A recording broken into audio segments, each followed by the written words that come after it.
There are signs in your life where you will start to feel, what's the term? Oh. You start saying to yourself, yeah, I could be up till 2 a.m. building a terrarium house and be up by 5 to head in Cars and Coffee 2 hours away.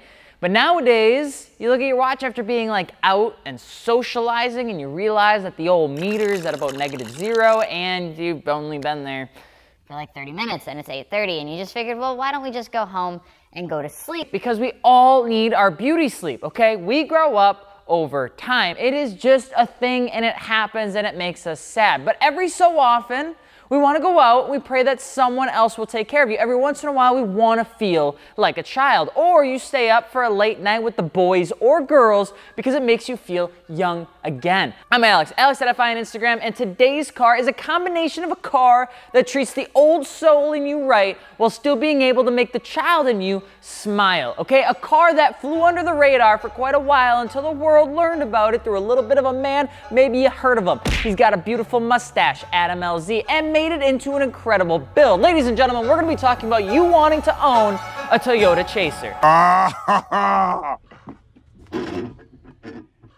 Oh, that's hot. That's hot.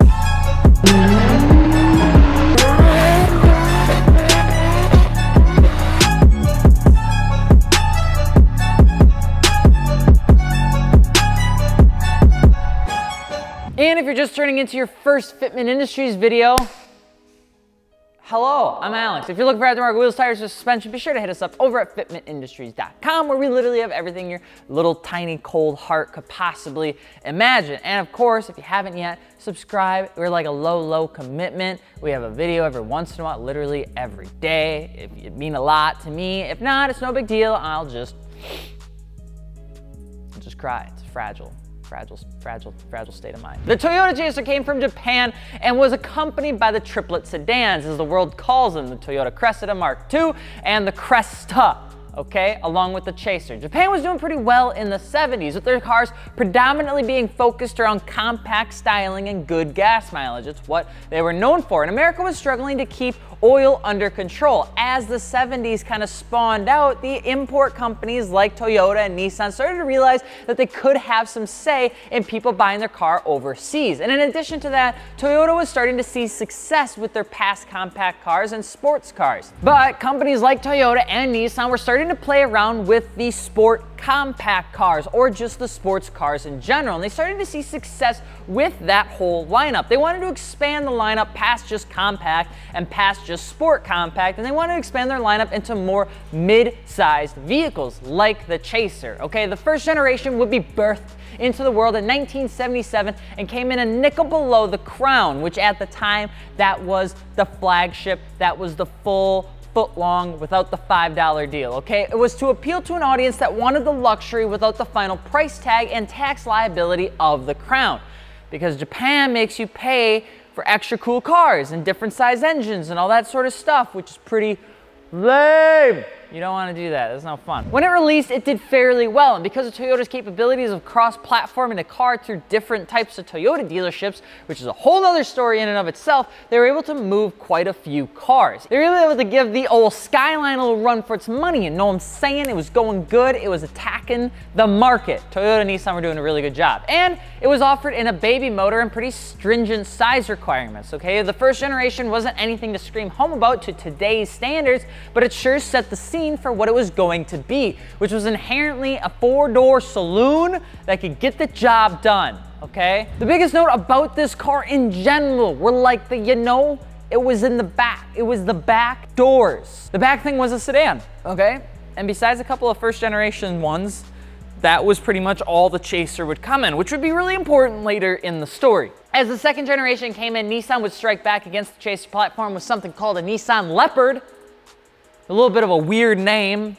I don't feel like I would really be very proud of saying it, but whatever. It was called the Nissan Leopard, which was essentially a jump down from their Skyline model to compete with the Chaser, and it did compete fairly well. And although it started to get a little tense, Toyota continued to produce the cars across the widest spectrum they possibly could to meet the needs of the world in the country of Japan. They were doing pretty darn good. And that was the important thing, is that like Toyota, they really weren't doing much wrong at the time. Third generation in 1984 to 1988 is where the Chaser started to develop its teenager attitude, okay? A little bit of Toonami and a little less Cartoon Network. And by introducing a 1G GT EU motor, which had twin air pushers and bucket seats, amongst other things. And if you didn't get the reference, Demolition Man, 1993, it's a great movie. It's got Sylvester Stallone in it. This was a little unconventional for Toyota at the time, but the purpose was to drive those looking for a performance vehicle that also needed the space for things like, you know, kids and life.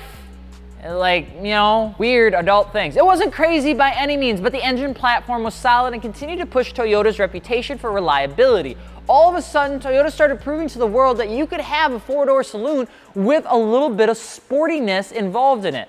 Motor options increased for those interested, and Toyota would help its stopping power and a few other suspension components like the brakes and all that sort of stuff in the dual wishbone to dial in what would feel inevitably what would be coined as the sports sedan, okay? And let me tell you what, most stories when it comes down to the last few generations of cars are usually a fiery ball of flame. They're usually terrible, okay? Look at the Eclipse, it didn't have a good ending. A lot of those cars just didn't because they just get a little The dealerships or the manufacturers just stop caring. Like they slowly fade away and it hurts for the small car lover in all of us. Toyota, negative. They don't do that. The last three generations of the Chaser only got better and better, introducing their 2.5-liter 1JZ into the fourth generation in their highest models, the Avant G and the GT Twin Turbo. The G would get the NA version of the motor, but the GT Twin Turbo would receive the good old 1JZ/GTE, which was capped out at 276 horsepower per Japanese regulations, again, because Japan I don't know. The fourth generation was a banger of a car. It had 8 trim options. It had harsher lines, same VIP interior. The only thing the Chaser couldn't do was break its horsepower limit due to Japanese regulations. It's just gotta stop. They really gotta stop doing that. Boo! The fifth generation ate a few too many carbs in October of 1992 and it got wider. But that was pretty much nearly better in every single way. Probably my favorite. It's a pretty good looking one, okay? It was bigger, it was faster, it was wider, it handled better. You only got 2 engine options pretty much, the 1JZ 2.5 liter or the 3 liter 2JZ found in the Supra, which is very, very important because if you want to brag about something, you got a 4-door Supra, you do it in a Chaser, okay? It came in the manual transmission that everybody wanted and the world was happy.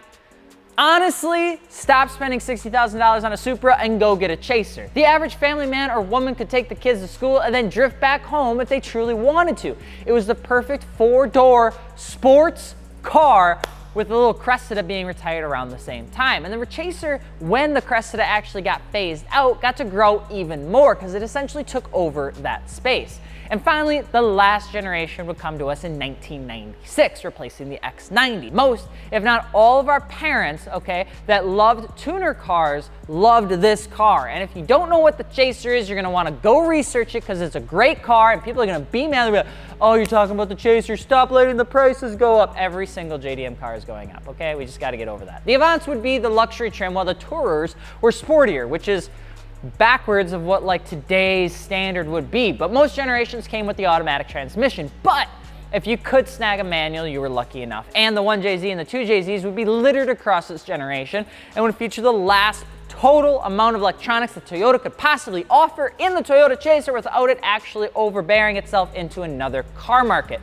A lot of electronics in the Chaser, okay? Toyota had an arsenal of electronics and the Chaser had nearly all of them. As it neared Y2K, it came with more engine models and it came with a diesel, if you like to party like that. It's overseas though. It would ultimately get axed out in 2001 and replaced with the Verosa. The Verosa would carry the lineage of the sporty 4-door sedans for Toyota, and that's where the name would end. But we're not just here to talk about the history of the Chaser, okay? That's not what we're here to do. If you want that, you need to go grab a book or something. People read, okay? No, we're here to talk about you wanting to own one of these bad boys because it is a great car to own. One would call it potentially a banger, okay? So you want to own a Toyota Chaser. Well, set down your work Kiwamis and grab your favorite set of Nankangs because we're about to talk about what this tire-shredding four-door loving banging sedan is actually like to own. If you're looking to own a Toyota Chaser, regardless of generation, there are two things that you want to be ready for. The car will only be loved by those that know what it is. That's the first thing, because the Toyota Chaser isn't inherently a very flashy car. It's actually pretty subtle in every single way. And number two, you're gonna wanna do unspeakable things to it that will make your parents sad once you figure out how it feels. Because if you get the right engine layout, if you get the right transmission, you're pretty much going to have a long wheelbase Supra that's rear-wheel drive. I don't understand why you wouldn't want that. The early generations of the cars are still being imported to these days, but popularity in the Chaser is 95% to do with the pairing of the 1JZ and 2JZ motors to a 5-speed manual transmission, a tight double wishbone suspension, and long-ass wheelbase that just goes on for days, okay? The cars are also absolutely and incredibly timeless when it comes down to Japanese cars. There's something about 5th gens and 6th gens that just make you just a little bit more humid in the pantaloons. It's just something that's gotta be said. And it's a good looking car and you can pick them up for a pretty decent price.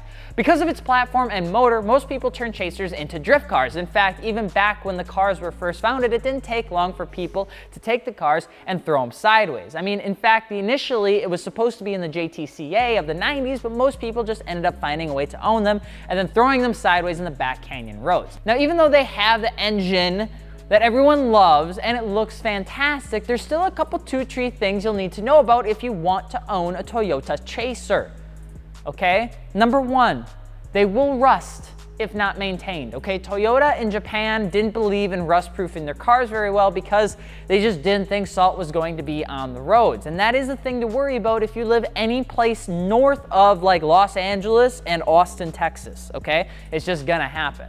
And number two, you have to understand that you're buying a right-hand drive, import-only, 20-plus-year-old car that will likely have electrical issues, hard to find parts, and is modified and probably was beaten by 3 generations of automotive enthusiasts before you. Because these cars are sports sedans, they pretty much got the chance and the information that the person before you probably owned it and beat it to kingdom come because it was a sports sedan. Older cars like this that carry a history of being modified, beat up, slid sideways, slapped around a little bit, and targeted the sports segment means that you're probably gonna get a toy that's been a bit tarnished.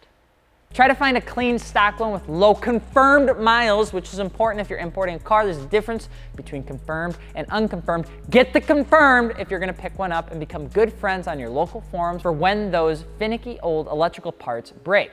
For $15,000, you can get a Toyota Chaser, which in my opinion is a pretty banging deal. It's got the right amount of everything. It's got a good trans, a great look, a fantastic motor.